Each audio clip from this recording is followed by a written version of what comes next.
الله أكبر.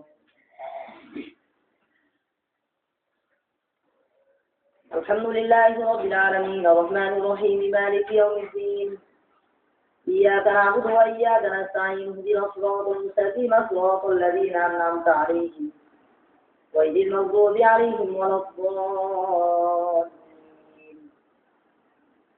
وإن من شيعته لإبراهيم إذ جاء ربه بقلب سليم إذ قال لأبيه وقومه ماذا تعبدون أئفكا آلهة دون الله تريدون فما ظنكم برب العالمين.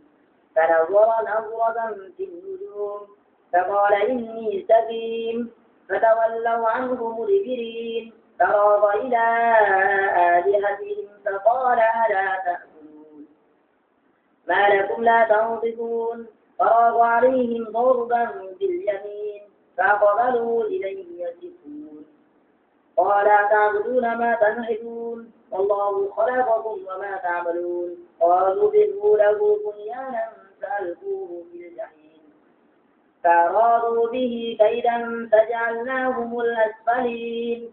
وقال إني ذاهب إلى ربي سيهدين رب هب لي من الصالحين. فبشرناه بغلام حليم فلما بلغ معه السعي قال يا بني إني أرى في المنام أني أذبحك فانظر ماذا ترى. قال يا أبت افعل ما تؤمر ستجدني إن شاء الله من الصابرين.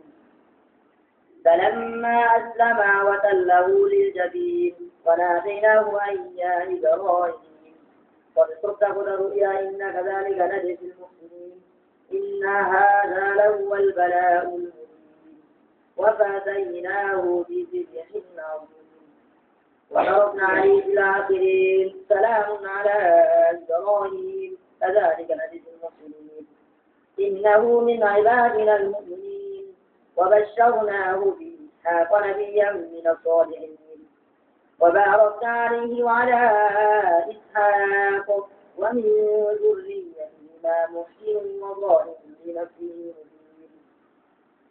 ولقد مننا على موسى وهارون ونجيناهما وقومهما من الكرب العظيم ونصرناهم فكانوا هم الغالبين وآتيناهما الكتاب المستبين وهديناهما الصراط المستقيم وتركنا عليهما في الآخرين سلام على موسى وهارون إنا كذلك نجزي المحسنين إنهما من عبادنا المؤمنين وإن إلياس لمن المرسلين.